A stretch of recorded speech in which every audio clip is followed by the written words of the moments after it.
morning. Welcome to Education Academy's Preliminary Enhancement Course 2021.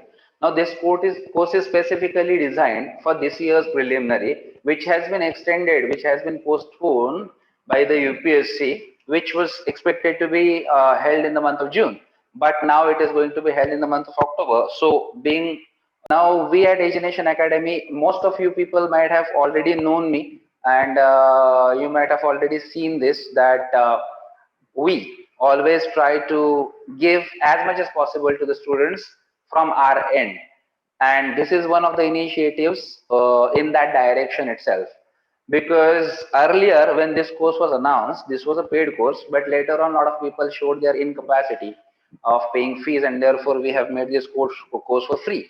So the first schedule of this course is going to be of polity lectures, polity and constitution in case of preliminary.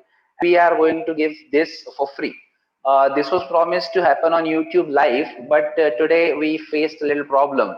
On YouTube Live, there was an internet issue. Therefore, I'm recording this lecture and uploading it on YouTube. Okay, but tomorrow onwards, I hope there is no problem at all. All right. So now, without any further ado, let us start our course because we have very less time to prepare on too much details. Right. So we are going to talk about polity and constitution. Now, if you people have already been preparing, you must know that this section is a very important section in case of preliminary examination. Why? Because it is a scoring section. I always say this is a scoring subject. And why is it a scoring subject? Because we know polity, in case of preliminary, typically it is a factual. The questions are of factual nature, and the benefit of factual questions is either you know it or you don't. All right. So, what is the benefit of, why do I call it a scoring subject? See, if you look at the question and you know that you have not prepared for this question, you can skip it right away, right? So you save time and you can give that time, you can allot that time to any other question that may require more time to think on. Are you getting it? Like, for example, if you have prepared, if you have not, you know that you have not prepared on parliamentary committees, and you have been asked a question which is the largest committee, or which committee has the largest strength of members in all the among all the parliamentary committees, and you know that I have not read parliamentary committees, so you can skip it right away. So what is going to happen is you are going to save your 1, 2, 3 minutes on thinking on that particular answer which you definitely do not know. So the benefit of factual questions is this, and polity in preliminary sense is factual, and somewhat like some questions are definitely conceptual, but there are, even like I have been watching this trend from 2 to 3 years of UPSC preliminary papers, that there is at least one paper which is directly there is at least one question which is directly on the standards of political science, right? पण तो एखादाच प्रश्न असतो. I believe last to last exam मध्ये लिबर्टीची definition वरती प्रश्न आलेला होता. So that is like pol सायन्सच्या लेवलचा तो प्रश्न आहे. But that's a different idea altogether. त्याच्याबद्दल आपल्याला फार डिटेल्स मध्ये जाण्याची गरज नाही. मॅक्सिमम क्वेश्चन जे आहेत ते फॅक्च्युअल असतील, काही कन्सेप्च्युअल असतील की जे अगेन व्हेरी सिम्पल असतील. बट ते सिम्पल तेव्हा जेव्हा you have already prepared well and you have revised it at least 2 times, right? तर तेव्हा ते आपल्याला सिंपल डेफिनेटली वाटतील. The second concern is what material is expected to be followed. So I always tell for a preliminary, Lakshmikant is definitely more than enough. Okay, and along with Lakshmikant, you can go ahead with any type of current affairs magazine or newspaper, and just go ahead with all the current affairs of relevant chapters, right? आणि तुम्हाला माहिती आहे integrated approach मध्ये आपल्याला करायचं काय असतं की नाहीतरी जे करंट अफेअर्स मध्ये जास्त झालेलं आहे त्याचं थिअरी पार्ट म्हणजे स्टॅटिक पार्ट पण त्याचा जास्त करायचा असतो, कारण म्हणजे प्रश्न प्रिलिमिनरी मध्ये प्रश्न त्या सेन्स येण्याचे चान्सेस डेफिनेटली वाढतात. येत आहे लक्षात? So all in all material, you know what material is going to be followed.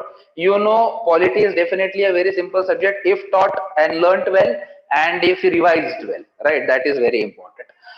So if we learn this particular subject very well, we can guarantee नाही काही तर अराउंड 20-25 मार्क्स, राईट? कारण की 11 ते 12 प्रश्नांपेक्षा जास्त प्रश्न पॉलिटीचे असतात, म्हणजेच तुमच्या जवळपास 24-25 मार्क्स तर डेफिनेटली पॉलिटीचे असतात प्रत्येक एक्झाम मध्ये.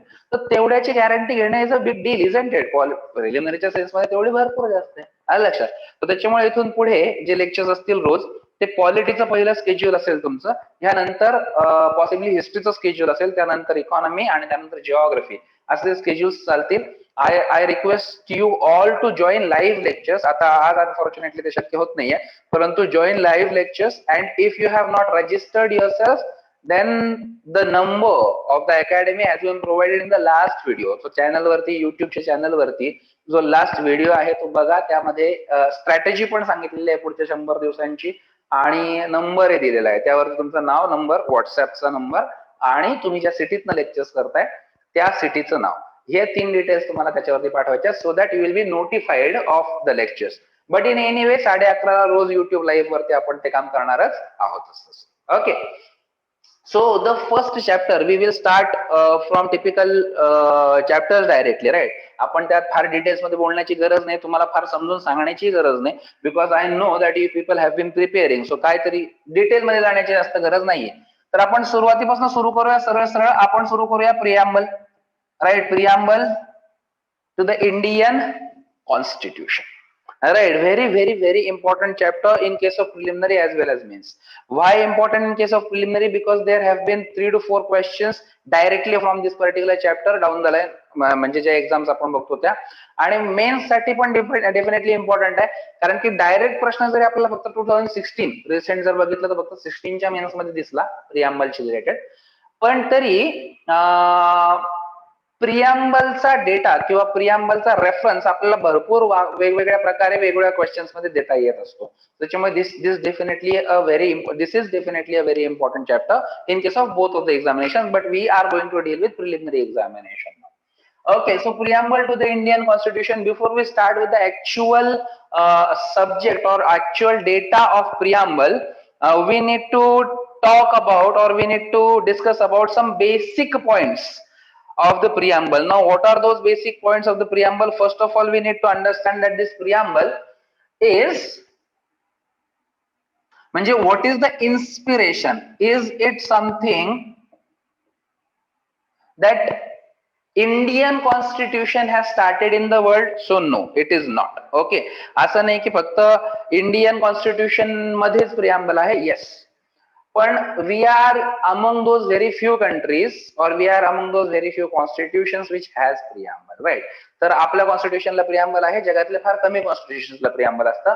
But we were inspired from the US preamble, preamble of the US constitution, right? So आपल्याला US कॉन्स्टिट्यूशनच्या प्रिॲम्बलची इन्स्पिरेशन होती, पण आपला आणि त्यांच्या प्रिॲम्बल मध्ये एक एक्झॅक्ट ऑपोजिट, म्हणजे एक डिफरन्स, एक एक्झॅक्ट ऑपोजिट आहे. तो म्हणजे असा की in the US the preamble was made first, written first, and then the complete constitution was made. In India we have completed the constitution first, then after the preamble, and then added it as a first page. आता याच्यात फरक काय पडतोय लक्षात घ्या. फरक हा पडतोय की जर तुम्ही आधीच एखादा प्रीफेस लिहिताय तर त्याच्या अकॉर्डिंगली तुम्हाला पुढच्या प्रोव्हिजन्स आल्याच पाहिजेत, याची काळजी कंटिन्युअसली घ्यावी लागते.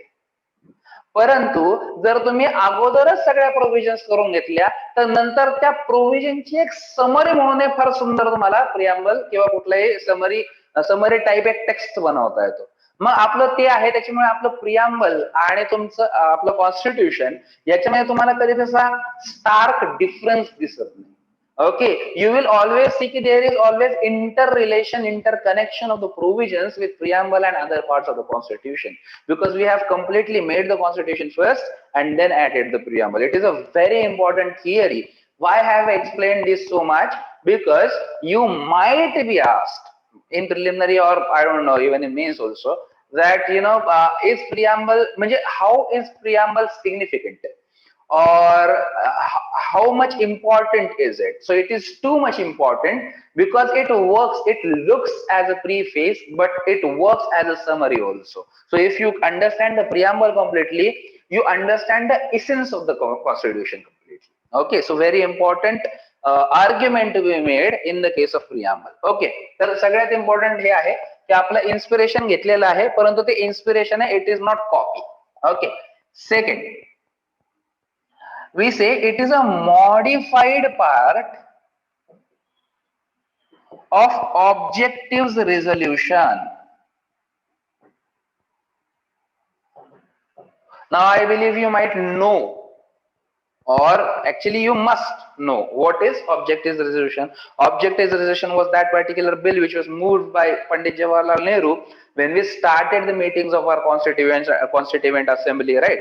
आपण जे कॉन्स्टिट्यूशन मेकिंग प्रोसेस सुरू केली होती तर सगळ्यात आधी जे रेझोल्युशन मूव्ह झालेलं होतं that was objectives resolution, in which Pandit Jawaharlal Nehru has given some outline, की जे यूएस प्रियम्बल आहे ना त्या सेन्सने काम झालेलं होतं, की एक आउटलाईन दिल्या गेली होती आधीच, की बाबांनो तुम्ही हे जे इतके सगळे लोक एकत्र मिळून एक खूप मोठ्या देशाचं खूप इम्पॉर्टंट कॉन्स्टिट्यूशन बनवत आहात, तर त्याच्या अगोदर काही गाईडलाईन्स ऐकून घ्या, या सेन्सनं विचार करा आणि ह्या सेन्सनं कॉन्स्टिट्यूशन बनवा.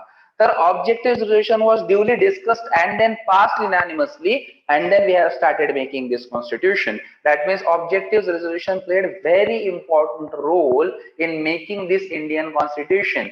मग त्याच्या बेसिसवर ते अख्खं कॉन्स्टिट्यूशन बनलं. त्याच्यानंतर मग आपल्याला असं वाटलं की आपल्या आपल्या आपल्या कॉन्स्टिट्यूशनचा एक प्रीफेस पण असायला पाहिजे, आणि मग what better than objective resolution we had, right. तर ऑलरेडी आपल्याकडे ऑब्जेक्टिव्ह रिझोल्युशनचा ड्राफ्ट होता, मग त्याच्यापेक्षा चांगलं काय असू शकत होतं, म्हणून आपण काय केलं की ऑब्जेक्टिव्ह रिझोल्युशनचा ड्राफ्टच बेस म्हणून प्रियम्बलला वापरला. पण आपण मग मी त्याला मॉडिफाईड का म्हणतोय, कारण की objective resolution was somewhat long draft, preamble is too short, right. So त्याच्यामुळे आपण त्याचं कामाचं एकदम एकदम इसेन्स वाले जे वर्ड होते, जे एकदमच इम्पॉर्टंट होते, ते सगळं घेतल्या, त्या सगळ्या थिअरीज घेतल्या आणि आपण आपलं प्रियम्बल तयार केलं. सो ऑब्जेक्टिव्ह रिझोल्युशनचा मॉडिफाईड पार्ट हा तुमचं प्रियम्बल आहे. त्याच्यानंतर third is it is the key to the minds of constitution makers. It is the key to the minds of constitution makers. What do you understand by this particular thing? तर असं म्हटलं जातं की preamble म्हणजे constitution मेकर्सचा mind होता, म्हणजे त्यांच्या मते हे कॉन्स्टिट्यूशन कसं असावं किंवा त्यांच्या मते हे कॉन्स्टिट्यूशन कसं आहे हे जर समजून घ्यायचं असेल तर तुम्हाला प्रियम्बल समजून घ्यावं लागतं. ओके, तर असं का बरं, म्हणजे असं कोण म्हणतं, तर असं मी नाही म्हणत, असं कोण म्हणतंय, असं म्हणतंय the honourable supreme court of India, in which case Berubari union case. In Berubari Union case in 1960, the Supreme Court of India has clearly said that the preamble is definitely the key to the makers of the constitution. So जे constitution makers आहेत त्यांच्या माइंडची की, त्यांच्या basic philosophies ज्याच्यात reflect झालेले आहे ते आहे तुमचं प्रियम्बल. मग काही लोक अजून काही एक्सटेंड करतात topics. It is an epitome of the constitution, it is a summary to the constitution, it is a preface to the constitution, it is a introduction to the constitution. There are lot of points can be added and you must know all these points because या सेन्सचा एक प्रश्न 2015-16 च्या preliminary मध्ये सुद्धा येऊन गेलेला आहे. So त्याच्यामुळे हे पॉइंट सुद्धा तुम्हाला लक्षात पाहिजे, राईट. अजून एक इम्पॉर्टंट पार्ट म्हणजे factual data is it has been amended once, right. एकदा याची अमेंडमेंट झालेली आहे. The amendment was done in 42nd Constitution Amendment Act 1976, which has added 3 words in the constitution, that is socialist, secular and integrity. Okay, हे जे 3 शब्द तुम्हाला आजच्या preamble मध्ये दिसतात, हे 3 शब्द ओरिजिनल टेक्स्ट ऑफ प्रियम्बल मध्ये नव्हते. ओरिजिनलचा अर्थ असा असतो 26 जानेवारी 1950 ला जे प्रियम्बल तुम्ही वाचलं त्या प्रियम्बल मध्ये हे 3 शब्द नव्हते, परंतु हे 3 शब्द आजच्या प्रियम्बल मध्ये आहेत, कारण की these 3 words have been added by 42nd Constitution Amendment Act 1976. Now why have been these words added? Why this before the addition of these words weren't we socialist or secular, or did not we care for integrity of the country?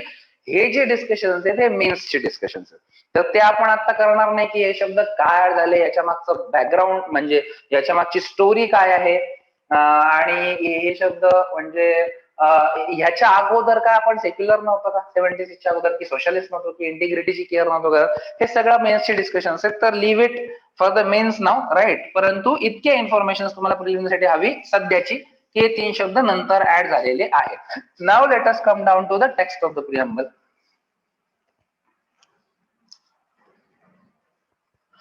So the preamble our preamble also starts exactly like the US preamble, right? What does the first line of the preamble? We the people of India, we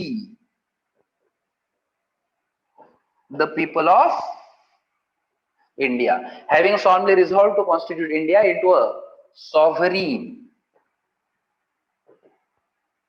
socialist, secular, democratic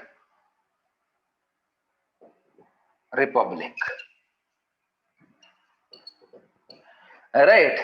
तर असा पहिला पहिला text आहे, पहिला part आहे प्रियम्बलचा, की we the people of India having solemnly resolved to constitute India into a sovereign socialist secular democratic republic. Right. आता एक्झॅक्टली सेम युएस कॉन्स्टिट्यूशन पण सुरू होतं, we the people of United States of America अशा sense मध्ये सुरू होतं. दिसायला ideal दिसतात दोन्ही statements, but they are not. Okay, these two statements are not ideal. तर पहिली गोष्ट तर इथपासून कन्सेप्च्युअल क्लॅरिटी असायला पाहिजे तुम्हाला, की यांचा अर्थ काय होतो. तर एवढ्या स्टेटमेंट जरी सुरुवातीला पार्ट ऑफ द स्टेटमेंट आहे की we the people of India, यातनं तुम्हाला काय काय कळायला पाहिजे. पहिली गोष्ट यातनं कळायला पाहिजे की तुमची सिस्टम ऑफ गव्हर्नमेंट काय आहे, आणि ती कळते का? येस. ह्याच्यात असं कळतं की आपली सिस्टम ऑफ गव्हर्नमेंट युनिटरी आहे. मग असं का? Right. Now see, we the people of United States of America. जर लक्ष घ्या देशाचं नाव कसं बनलेलं आहे, United States of America. Right. Means आता फेडरल स्ट्रक्चर कसं असतं किंवा फेडरेशन म्हणजे काय, ही थिअरी तुम्हाला माहिती असायला हवी असं माझं मत आहे. Right. So there are two types of federation, coming together federation and holding together federation. Coming together federation means already established or existing political units come together and form a larger political unit for larger purposes. Okay. जसं की अमेरिकेत झालं, ज्या म्हणजे American revolution झाल्यानंतर ब्रिटिशांकडनं ज्या 13 colonies independent झालेल्या होत्या, they were like separate 13 independent countries, but later on they thought of coming together and of course forming a country that was called America.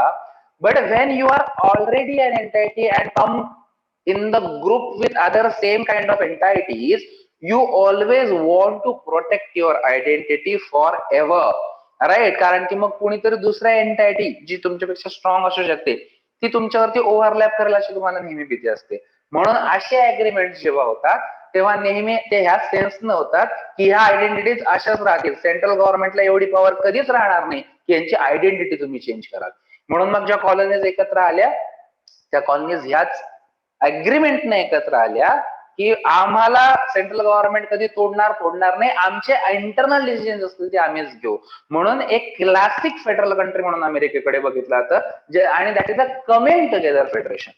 But what is a holding together federation? So holding together federation is like us. We have formed the political entity first, and for the political, linguistic, cultural or any other purposes, we have bifurcated our country in different states. So mark the difference. We did not have already established states like Maharashtra or Gujarat or Madhya Pradesh or Uttar Pradesh or Kerala or Tamil Nadu. No, we made them later on, and we can still rebuild. Right. We can still alter the internal or even external map of India. Right. तर ही power American गव्हर्नमेंटला आहे का? नाही. Why? Because United States, we the people of, people कशाचे? स्टेट्सचे. कुणाच्या states? अमेरिकेच्या. States जास्त महत्वाचे. लक्षात. म्हणजे ह्यांच्या नावात, या स्टेटमेंट मध्येच कळतं की यांचं फेडरल गव्हर्नमेंट आहे, जिथे स्टेट गव्हर्नमेंटला सेंट्रल गव्हर्नमेंट इतक्या किंवा पेक्षा जास्त पॉवर्स असतात. That government is expected to be a federal government. We the people of United States of अमेरिकेमध्ये हे लक्षात घ्यायला पाहिजे तुम्ही की लोक स्टेट्सचे आहेत जे अमेरिकेत राहतात.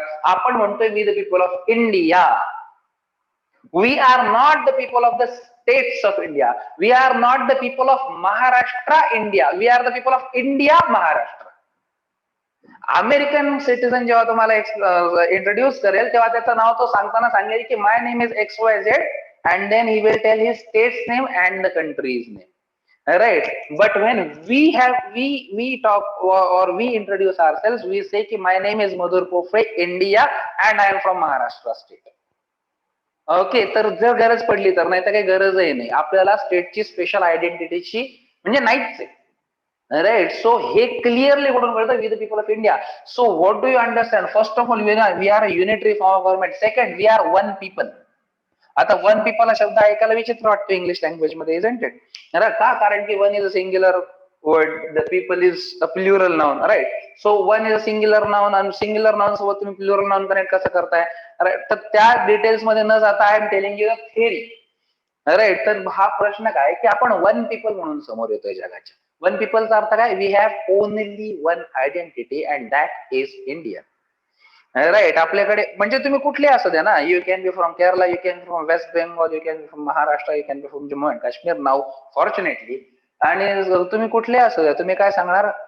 जर म्हणजे तुमच्याकडे आयडेंटिटी, लिगल आयडेंटिटी काय आहे तुमची? Legal identity that you are an Indian. Right. Even if I stay in Maharashtra, I am a domicile of Maharashtra, but I am a citizen of India only. Right. So when I talk about my political identity, my only identity is I am an Indian. My identity is not I am a Maharashtrian Indian. No, I am not. I am just an Indian who lives in Maharashtra. आले लक्षात? तर तसंच प्रत्येक स्टेटचं आहे. Somebody is an Indian who lives in Gujarat. तर हे clearly तुम्हाला या स्टेटमेंट मधनं कळलं पाहिजे. दोन गोष्टी कळाल्या, एक म्हणजे सिंगल सिटीजनशिप, दुसरं म्हणजे युनिटरी फॉर्म ऑफ गव्हर्नमेंट. इथपासून कन्सेप्ट क्लिअर करून घ्या, अँड आय गॅरंटी यू की मी हे सगळ्या करून घेईल तुमच्याकडनं, डोंट वरी. राईट. तर we the people of India having solemnly resolved to constitute India. आता या पुढच्या स्टेटमेंटचा एक भरपूर अर्थ आहे, परंतु तो मेनशी रिलेटेड आहे की ते रिझोल्युशन का बरं म्हटलं गेलं त्याला. बरं, ते सॉल्व रिझोल्युशन असण्याचा काय फरक पडतो? जर सॉल्वली हा शब्द नसता वापरला तर काही फरक पडला असता का? हे सगळे मेनचे डिस्कशन्स आहेत. आपण आता येऊयात पर्पजेस कडे, म्हणजे ह्याच्या बेसिक फिलॉसॉफीज सांगितलेल्या आहेत. Right. We the people of India having solemnly resolved to constitute India into this. तर आपण कॉन्स्टिट्यूट करतो असं लिहिलंय. बरं, त्यात त्यांनी असं नाही लिहिलं we the people of constituent assembly of India. Right. कारण तसं म्हटलं तर खरं तर म्हणजे डी ज्युरे सोडा, जी फॅक्टो बद्दल मी बोलतोय, डी फॅक्टो बद्दल. तर फॅक्च्युअली काय आपण बनवलंय काय कॉन्स्टिट्यूशन? खरंच त्यावेळेसच्या लोकांनी बनवलंय का? नो. त्यावेळेसच्या लोकांच्या रिप्रेझेंटेटिव्हने, ज्याला आपण कॉन्स्टिट्युएंट असेंब्ली म्हणतो, त्यांनी ते बनवलेलं होतं. तर ते असेही लिहू शकले असते की we the people of constituent assembly of India, पण त्यांनी ते नाही केलं, कारण की रिस्पॉन्सिबिलिटी सगळ्यांवरती देणं इम्पॉर्टंट होतं. तर आपण म्हटलंय की we are constituting India into this, तर we are building India into this. So आपण हे बनवलेलं आहे. तर ह्याच्यातनं एक गोष्ट लक्षात काय घ्यायची, अजून एक थेरी काय, अजून एक कन्सेप्ट काय कळले पाहिजे? If you are asked in the preliminary which is the biggest source to the constitution of India, we the people of India. आपण सगळ्यात मोठा सोर्स आहे. का? We have build this country. Right. याच्या बेसिक फिलॉसॉफीज आहेत, याच्यावरती आपण ही country तयार केलेली आहे. आपण आहोत म्हणून देश आहे. आपण सगळ्यात मोठा सोर्स आहे. हा, if you are asked in preliminary which is the biggest structural source of constitution of India, then your answer is government of India at 1935. आलं लक्षात? सो मग आपल्याला इंडिया कसा बनवायचा आहे? तर पहिले आपण म्हटलं की मला माझा देश सॉव्हरीन बनवायचा आहे. सॉव्हरीन या शब्दाचा अर्थ काय होतो? जर तुम्ही इंग्लिशमध्ये बघितलं, सॉव्हरीन या शब्दाचा अर्थ सुप्रीम वगैरे सारखा दिला जातो, supremacy. Right. Sovereignty is like supremacy. Supreme means highest. मग सॉव्हरीनचा अर्थ काय होतो? See, there are two words in English language, sovereign also and independent also. Right. आता इंडिपेंडेंट आणि सॉव्हरीन या दोन शब्दांमध्ये काय फरक आहे का? येस. काही नाही, भरपूर फरक आहे. मग फरक काय आहे? तर independent means you are allowed to make your own choices, but there is some framework, there is some limitation at particular extent. एका पर्टिक्युलर लिमिट नंतर कुणीतरी तुम्हाला सांगेल की no no, you can not do this. Like आपण नाही म्हणत का की आता समजा कॉलेज वगैरे झालं, डिग्री वगैरे झाल्यानंतर म्हणतो I want to live independently. Right. So I will go to Bangalore, Mumbai, Pune, whatever, and I stay independently. तर इंडिपेंडेंटलीचा अर्थ कळतोय. इंडिपेंडेंटलीचा अर्थ तुम्ही तिथे राहा, मग तुम्ही तिथे कसेही कपडे घाला, कोणताही फ्लॅट भाड्याने घ्या, कोणतीही रूम भाड्याने घ्या, मस्तपैकी काय करायचंय, पार्ट्या करायच्या, काय धिंगाणा करायचा तिकडे करा. इंडिपेंडन्स तुम्हाला आहे. पण जर उद्या चालून तुम्ही डायरेक्ट हार घालून घरी आले की mummy papa meet my wife और meet my husband, then they said की बेटा ये चॉइस तेरे लिए नहीं था. You were independent but not sovereign. Limitations आहेत भाई. लिमिटेशन्स काय आहेत की अल्टिमेट ऑथॉरिटी कुठेतरी बदलणार, अल्टिमेट ऑथॉरिटी कुठेतरी तुमच्यापेक्षा वर जाणार. मग if you are just independent, तर you will have somebody who is looking after you after particular limitations. Right. परंतु इफ यू आर सॉव्हरीन, तर सॉव्हरीनचा सोप्पा सरळ साधा अर्थ लक्षात ठेवा की sovereign means absence of what, any kind of external और internal authority. Any kind of external internal ऑथॉरिटीचा ऍबसेन्स जेव्हा असतो तेव्हा त्याला सॉव्हरिनिटी असं म्हटलं जातं. मॉडर्न नेशन स्टेटची थेरी आहे, जे पॉल सायन्स चे स्टुडंट असेल त्यांना ती थेरी माहिती असेल. तर नाहीतरी मॉडर्न नेशन स्टेटमध्ये it is a compulsion that every nation has to be a sovereign nation. If you are not a sovereign nation, you are not a nation state. Right. हा साधा सरळ मुद्दा आहे मॉडर्न नेशन स्टेट म्हणजे. जसं की आता तुम्ही काही थिंकर बद्दल, हॉब्स बद्दल जर बोलतो, हॉब्स ते स्पष्ट सांगितलंय की if you are a nation state you have to be sovereign. And what do you understand by internal sovereignty also. Right. म्हणजे highest authority internally also. Externally तर आपल्याला कळतं ना की भारतापेक्षा मोठा भारताच्या बाहेर कोण नाही आपल्याला काही घेणं नाही. You can be the president of America, you can B queen of Britain, you can B anybody. But for us India is the biggest territory, India is the biggest political authority or any kind of authority. जर उद्या चालून तुम्हाला जो बायडननं काहीतरी सांगितलं phone करून, म्हणजे you wish, but still जर तुम्हाला कोणी फोन करून असं सांगितलं की तू असं असं करायलाच पाहिजे, are you expected to follow those orders? No, because you have your own country which is a sovereign country.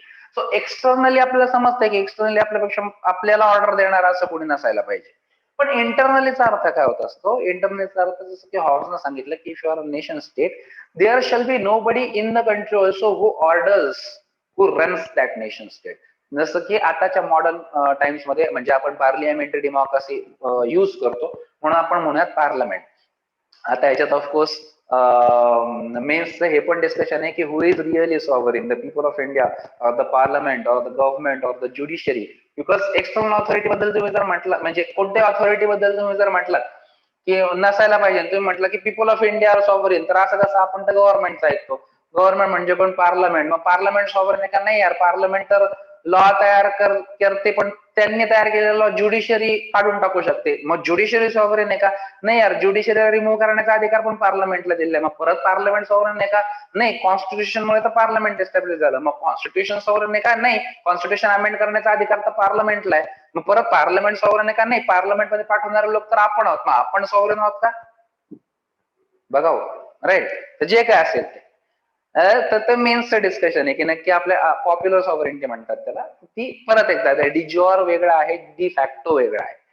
पण ते मेन्सचं डिस्कशन आहे, ते आपण आता नको करायला. सो सॉव्हरेंटीचा अर्थ इंटरनली सुद्धा तुमच्यावरती कोणी ऑर्डर देणारा नसावं. जसं की आपण म्हणतो नाही का, ज्या internal organisation Naxalites, they think that we can pressurize government so much that government has to listen to us, but no. जर तसं खरंच जर परिस्थिती आली तर आपण म्हणू की आपण आपली सॉव्हरेंटी डायल्यूट केली की काय. बरं, इव्हन एक्सटर्नल सॉव्हरेंटी वरती काही प्रश्न येतात, अगेन थोडेसे मेन्सचे डिस्कशन आहेत, but I am just letting you know की बाबा आपलं कॉमनवेल्थची जी मेंबरशिप आहे, ज्याच्यामध्ये आपण ब्रिटिश मोनार्क जो आहे, ब्रिटिश क्राऊन जो आहे, त्याला हेड मानतो, तर मग त्याच्यामुळे आपली सॉव्हरेंटी डायल्यूट झाली आहे का? नो. फर्स्ट ऑफ ऑल ते एक सिम्बॉलिक हेड म्हणून आपण गृहीत धरले. And second of all, in his speech Pandit Jawaharlal Nehru has clearly mentioned that membership to the commonwealth is because of free will. म्हणजे we are the members of the commonwealth is because of free will and we can get out of it with free will. Right. तर आम्ही आमची इच्छा आहे म्हणून Commonwealth मध्ये आहोत आणि आम्हाला वाटेल तेव्हा आम्ही बाहेर निघू शकतो. जर आम्ही सॉव्हरीन नसतो तर ते ब्रिटिश मोनार्क जोपर्यंत नसता म्हटलं तोपर्यंत आपण बाहेर निघू शकलो नसतो. Secondly, earlier it's name was British Commonwealth of nations, but Nehru has इन्सिस्टेड की जर तुम्ही तसं नाव ठेवलं तर कदाचित आम्हाला विचार करावा लागेल मेंबर होण्याचं. त्याने त्यातलं ब्रिटिश काढून टाकलं, आता त्याचं नाव फक्त कॉमनवेल्थ ऑफ नेशन्स आहे. तर त्याच्यामुळे तुमची सॉव्हरेंटी डायल्यूट होते का? नाही. युएनचं, डब्ल्यूटीओचं, आयएमएफचं जेव्हा तुम्ही कंपल्सरी काय ऐकता त्याच्याने तुमची सॉव्हरेंटी डायल्यूट होते का? जरा डिस्कस करावं लागेल. का? कारण की काही वेळेला होते असं दिसतंय डेफिनेटली, आणि ते कम्प्लिटली चुकीचंही नाहीये. आणि असंही स्टेटमेंट केलं जातं की इन मॉडर्न टाइम सॉव्हरेंटी ही एक डिज्युअर झालेला आहे तुमचं ती कन्सेप्ट. पण फॅक्च्युअली सॉव्हरेंटी खरंच तितक्या लेवलवरती कुणालाच वापरता येत नाही. सगळ्याच देशांना कुणाचं ना कुणाचं ऐकायला लागतं, ऍटलिस्ट इंटरनॅशनल ऑर्गनायझेशन मध्ये. पण ते मेन्सचे discussion. So leave it. So प्रिलिमिनरीच्या सेन्सनं काय आवश्यक आहे? माहिती असणं की we are definitely sovereign and sovereignty means absence of any kind of external or internal authority. Then socialist, we have pledged to make our country a socialist country. So what do you understand by socialism? So socialism basically means what? Socialism basically means, see, the Marxist socialism, मार्क्सनं जो आणलेला socialism होता त्याचा M किंवा तो काय socialism आहे तर it is like abolition of private property or nationalisation of all the private properties or public resources. म्हणजे एकदम सोप्या भाषेत जर सांगायचं, फार डिटेल्ड मध्ये, म्हणजे 5 लेक्चर पण कमी पडतील जर सोशलिझम समजून सांगायचं तर, पण एक लिमिटेड जीएस प्रिलिमिनरीच्या सेन्स ना, nationalisation of public resources, all public resources, याचा अर्थ होतो तुमची टिपिकल सोशलिझम, की फक्त पब्लिक सेक्टर असेल, there will be no existence of private sector. याला म्हणतो आपण सोशलिझम. पण हा मार्क्सचा सोशलिझम होता आणि it was a violent socialism because Marx has clearly said की you know without blood there is no birth. So त्याच्यामुळे व्हायलंट रेव्होल्युशन तुम्हाला करायला लागेल, त्याशिवाय तुमच्या हातात ते मिळणार नाही, लेबर्स, राईट. परंतु आपण हा सोशलिझम नो, इव्हन जगाने यानंतर सोशलिझम वापरला का नो, एक नवीन प्रकारचा सोशलिझम तयार केला गेला ज्याला म्हटलं गेलं फेबियन सोशलिझम. तर we were influenced by Fabian socialism. आपण फेबियन सोशलिझम च्या सेन्सचं सोशलिझम प्रॅक्टिस करण्याचा प्रयत्न करतो, पण आपण त्याला डेमोक्रेटिक सोशलिझम असं नाव दिलेलं आहे. ओके, तर आपला जो सोशलिझम आहे इंडियामध्ये, मग आपल्याला जी सोशलिस्ट आपण म्हणतोय, आपल्याला काय मार्क्स सारखी सोशलिस्ट कंट्री तयार करायची का? नो. मार्क्स सारखी सोशलिस्ट कंट्री जर तयार करायची असते तर फार वाद्य झाले असते. मग इव्हन हे इन्स्टिट्यूट पण म्हणजे एक्झिस्ट नसतं केलं, कारण की सगळीच पब्लिक प्रॉपर्टी राहिली असती कंपल्सरी. एनिवे, तर फेबियन सोशलिझम हा काय प्रकार असतो लक्षात ठेवा. Fabian socialism means Marx expected holistic change, Marx expected violent change. Fabian socialism expects piecemeal change and that also from peaceful manner, right. म्हणजे काय की मार्क्सला असं होतं की आज लिबरल्सचं गव्हर्नमेंट आहे, तुम्ही त्यांना मारून टाका किंवा व्हायलेट रेव्होल्युशन करा आणि उद्या लेबरचं गव्हर्नमेंट आलं पाहिजे. होलिस्टिक चेंज, आज ही सिस्टम आहे उद्यापासून सिस्टम अख्खी चेंज. पण ते शक्य नाहीये, येतंय लक्षात. म्हणजे ते एक म्हणजे एक आयडियलिस्टिक वर्ल्ड मध्ये शक्य आहे फक्त. आजच्या घडीला ते शक्य आहे का 130 कोटीच्या देशात असं होऊ शकतं का की कोणत्या अचानक एका रात्रीतून गव्हर्नमेंट बदललं उद्यापासून सगळी system change? That is not possible.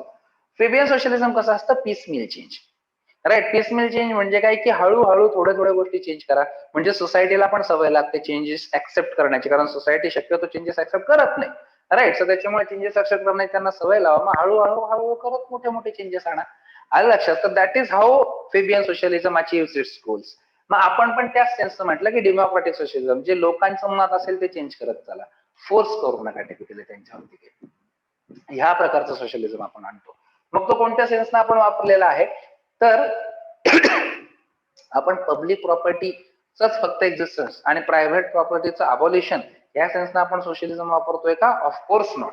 मग आपण काय करतोय? आपण असं करतोय की को existence of public and private property, म्हणजेच ह्याला आपण म्हणतो प्रॅक्टिस ऑफ मिक्स्ड इकॉनॉमी. आपण मिक्स्ड इकॉनॉमीची प्रॅक्टिस घेतली. दिस वॉज नेहरूज आयडिया. ओके, म्हणून याला काही लोक नेहरूवियन सोशलिझम सुद्धा म्हणू शकतात. ओके, तर आपण कोणत्या प्रकारचा सोशलिझम वापरलाय की ज्या मोस्ट इम्पॉर्टंट गोष्टी की ज्यात प्रॉफिट नाही मिळालं तरी चालेल पण चालू राहायला पाहिजे, जसं की समजा कम्युटेशन, पब्लिक ट्रान्सपोर्ट, तर ते असं आहे की ज्यात प्रॉफिट नाही झालं तर चालू राहायला पाहिजे. मग अशा ज्या डिफेन्स, तर अशा ज्या गोष्टी आहेत त्या मग पब्लिक सेक्टरमध्ये राहू देत, परंतु बाकी लक्झरी वगैरे जे आहे ते सगळं प्रायव्हेट मध्ये राहू देत. व्हाय? बिकॉज सॉरी, प्रॉपर्टी लिहिलं का मी, प्रायव्हेट, राईट. तर प्रायव्हेट मध्ये राहू देत बिकॉज प्रायव्हेटने पण ग्रोथ वगैरे होते ना. हा, मग तिथे एक्सप्लॉयटेशन होण्याचे चान्सेस, त्याला काय करणार आपण? आपण गव्हर्नमेंट त्याला फ्रेमवर्क देणार. वाटेल तसं कॅपिटलिस्टिक इकॉनॉमी मध्ये होतं तसं फ्री मार्केट इकॉनॉमी आपण प्रॅक्टिस करणार नाही, राईट. ती इनविजिबल हँडची जी ऍडम स्मिथची थिअरी होती ती आपण फॉलो करणार नाही, राईट. आपण केनेशियन थिअरी फॉलो करू की ज्याच्यामध्ये एक limited interference by the government और एक्सपेक्टेड टाइम्सला गव्हर्नमेंटचा इंटरफरन्स होत राहील डेफिनेटली. आलं लक्षात? So that is your mixed, the model of mixed economy, right. तर ह्या मॉडेलनुसार आपण आपलं वापरतो. मग इथपर्यंत प्रिलिमिनरीसाठी तुम्हाला माहिती पाहिजे, पण ऑफकोर्स याच्यावरती मेन्सचे काही डिस्कशन असे होतात की बाबा मग are we really a socialistic country, because in socialistic country there has to be some public sector, but after new liberal tendencies, म्हणजे 1991 ची जी न्यू इकॉनॉमिक पॉलिसी आली होती, राईट, एलपीजी रिफॉर्म्स, तर त्यानंतर we have shifted our focus from nationalisation to privatisation, right. तर maximum गोष्टींचा आपण privatisation किंवा डिसइन्व्हेस्टमेंट वरती आपण खूप जास्त फोकस केलेला आहे. तर आर वी सोशल नाव असं भरपूर तुम्हाला प्रश्न विचारतात, त्याच्यावरती तुम्ही विचार करा. That's a mains discussion, right. त्याच्यानंतर आहे तुमचा सेक्युलर. अरे बापरे, सेक्युलर वरती फार सगळ्या गोष्टी असतात, right. I try to limit it I try to limit it as short as possible. आता सेक्युलरचा साधा सरळ अर्थ काय निघतो? सेक्युलरचा साधा सरळ अर्थ हा निघतो की separation from what? Separation from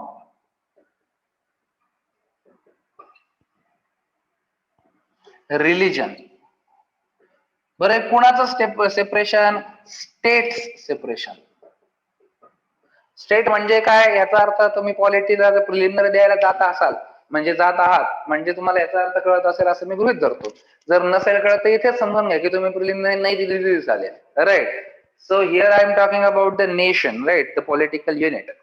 so जे तुमचं टिपिकल गव्हर्नमेंट आहे, पॉलिटिकल फंक्शन्स आहेत, त्याच्यापासून रिलीजियस फंक्शन्स वेगळे ठेवणं म्हणजे सेक्युलरिझम.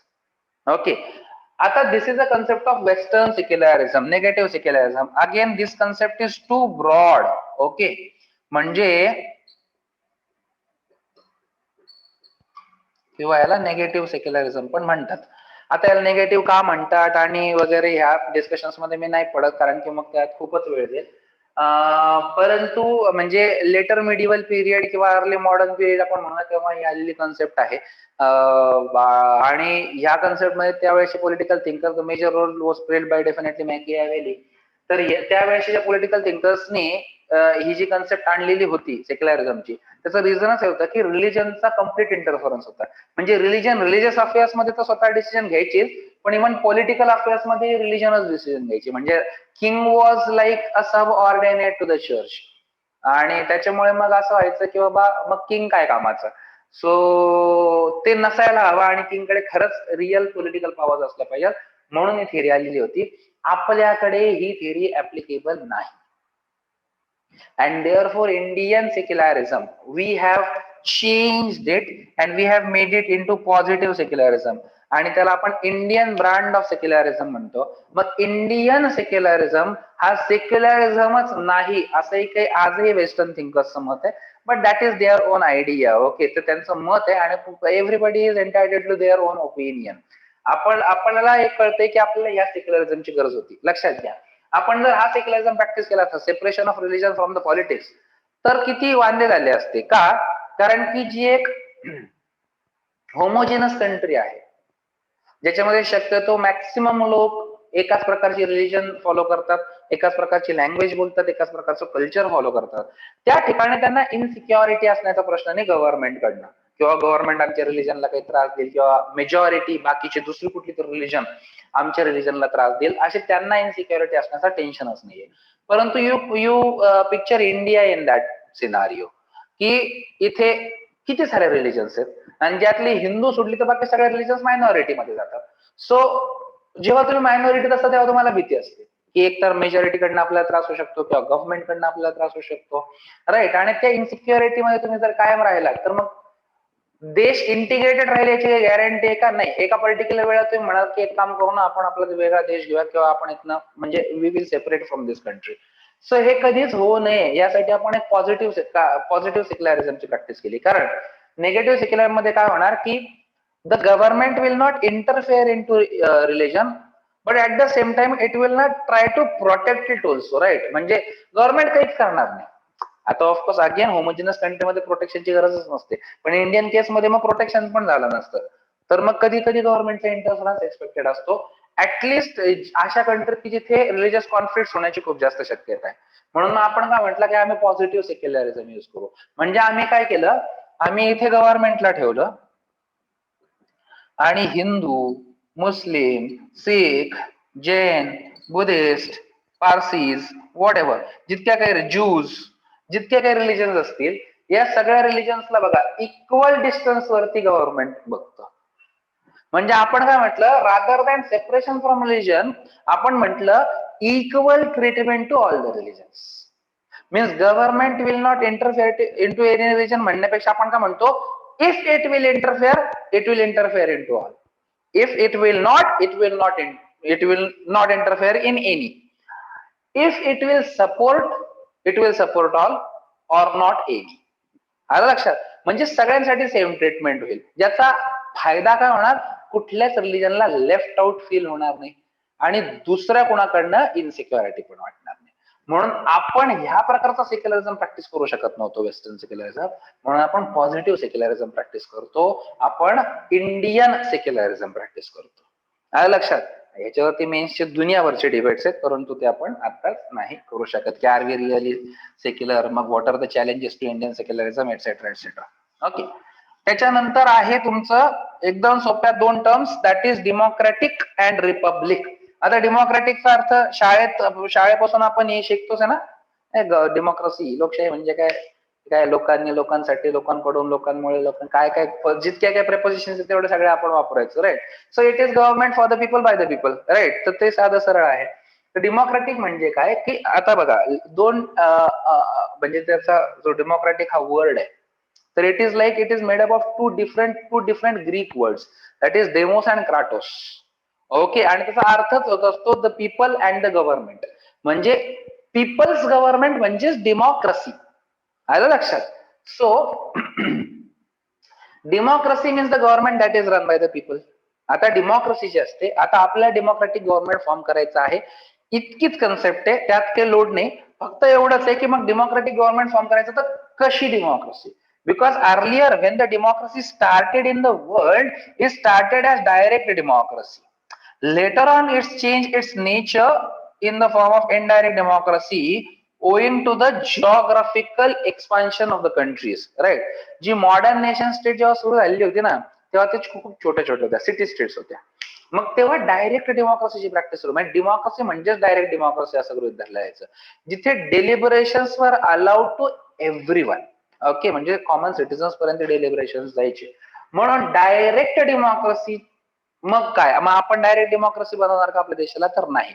डायरेक्ट डेमोक्रेसी म्हणजे अशी डेमोक्रेसी की ज्याच्यामध्ये लोकांना रेफरेंडम, प्लेबिसाइट, इनिशिएटिव्ह आणि रिकॉल हे चारही इन्स्ट्रुमेंट्स मिळतात. अशा डेमोक्रेसीला म्हणतात डायरेक्ट डेमोक्रेसी. यांचा अर्थ काय होतो, रेफरेंडम तर तुम्ही आता ऐकला असेल, अशात बऱ्याच वेळेला ते ऐकायला मिळाले. Referendum means asking the people directly, I have made a law, right, I have made a law. जसं की समजा फार्म बिल्स, आता I have made a law and then I'll ask the people before enforcement of that law. I have completely made the law, right? President anyone signed it, but before the enforcement of that particular law in the territory of India, I'll ask the people, do you really want this law to be implemented? Do you really want this law to be enforced? तर I'll ask them to vote, right, through any application. आता modern technologies मुळे application म्हणून ते फार easily होऊ शकतं. तर referendum घेणं आता फार सोपं राहिलंय. तर मी लोकांचं मत विचारेल आणि जर लोकांचं मेजॉरिटीचं मत असेल तर तो लॉ ऍप्लिकेबल होईल, नाहीतर नाही होणार, असं असलं पाहिजे. किंवा plebiscite means even before making a law, I ask the people कि I am initiating this kind of law, I want to enforce this type of law, I want to make first of all this kind of law in the territory, so do you want me to go ahead with this procedure. म्हणजे even procedure सुरू करण्याच्या आधीच मग लोकांना general draft दाखवेल की मी असं असं लॉ तयार करतोय. People say no, then fine, majority. Initiative means the people will directly initiate the law, right. Ki like I am a general citizen of India, I think this kind of law has to be made, right. तर मला असं वाटतंय की भारतामध्ये असा एक law असला पाहिजे की जो इतका तळतळीने शिकवतो त्याला ना आपण भारतरत्न वगैरे देऊन टाकायला पाहिजे, राईट, माझ्यासारखं माणसाला समजा असं. तर I will initiate the law, right. I have that authority, so if I am in direct democracy, I have that authority. Do I have that authority in India? No, I do not, right. मला ते नको तिथे लाथ मारून हाकलून देतील, right. त्याच्यानंतर आहे रिकॉल. रिकॉल मीन्स की which we are demanding actually, की आपलं बरेच आश्वासन देतात नाही का पीपल बिफोर गेटिंग इलेक्टेड. ते इलेक्शनच्या अगोदर आपल्याकडे येतात, खूप आपल्याला प्रॉमिसेस दिले जातात आणि नंतर दिस प्रॉमिसेस आर नॉट फुलफिल. तर परंतु आपल्याकडे काही पर्याय नाही, एकदा कोणाला आपण निवडून दिलं तर 5 वर्षांसाठी ते निवडून आलेले असतात. परंतु रिकॉल म्हणजे काय, की मी निवडून दिल्यानंतर काही काम झाल्यानंतर, देर इज अ लिमिट, परंतु काही काम झाल्यानंतर मग मी त्याला रिकॉलही करू शकतो जर मला असं वाटलं की हा ठरल्यासारखं काम करत नाहीये, he is not capable enough. Okay. तर जेव्हा एक चारही राईट्स तुमच्या सिटीजन्सला असतील तेव्हा तुम्ही म्हणणार की okay that is a direct democracy. In the world direct democracy is very rarely followed in some Swiss cantons. Okay, बाकी डायरेक्ट डेमोक्रेसीची प्रॅक्टिस आपल्याला कुठे आता दिसत नाही, बिकॉज जिओग्राफिकली कंट्रीज इतक्या मोठ्या आहेत, पॉप्युलेशन इतकी जास्त आहे की डायरेक्ट डेमोक्रेसी प्रॅक्टिस केली तर कधी देशात लॉस बनणार नाही. समजतंय? आपल्या देशात जर तुम्ही प्रत्येक लॉच्या आधी लोकांना विचारायला लागले बनवू की नको, तर 17 जण हो म्हणतील, 17 जण नाही पण म्हणतील.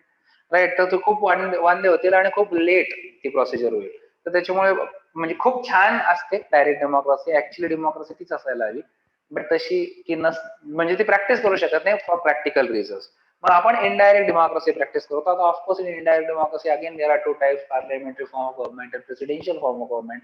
But again we are not entering into that debate, right. आपण ते आत्ताच कशाला, but we practice parliamentary form. I hope you know, and if you do not then do not go ahead and attempt this preliminary. तुम्हाला जर हे माहित नसेल की आपण पार्लियामेंटरी फॉर्म प्रॅक्टिस करतो. ओके, तर we practice indirect democracy. So in short लक्षात हे ठेवायचंय की we have constituted India to be a democratic nation. What kind of democracy have we expected? We have expected a parliamentary form of government. Okay, त्याला आपण democracy असं म्हटलं. आणि रिपब्लिकचा अर्थ काय होतो? Republic means any nation. See there are two types of nations in the world, monarchy और republic. Monarchy means a nation headed by one. Mono या शब्दाचा अर्थ काय होतो? One, right. So monarchy means a nation headed by one means one dynasty, one king, one queen, whatever, right. तर जिथे आधी अगोदरची जशी पद्धत होती सगळ्यांना माहिती, राईट, तर त्याला म्हणतात मोनार्की. आणि republic means the head of the nation has to be elected, though directly और indirectly, that does not matter. Like our head is elected indirectly, the president of India, he is elected indirectly, but still ultimately the head of the country is elected, right. असं काही नाही की एक खानदान आहे, जसं Britain मध्ये की एक खानदान आहे, त्यांच्यातलाच कोणीतरी राजा, राणी, व्हॉट एव्हर होईल. आपल्याकडे तसं काही नाही. आपल्याकडे दर 5 वर्षांनी नवीन प्रेसिडेंट येतील, ते कोणी असू शकतात, right. So that is called republic. तर आपल्याला इक्वालिटीसाठी आणि इक्वल ऑपॉर्च्युनिटी अवेलेबल करून देण्यासाठी लोकांना हायेस्ट पब्लिक ऑफिस सुद्धा आपण लोकांसाठी ओपन ठेवलंय. So you need to understand how good thing is that. आलं लक्षात?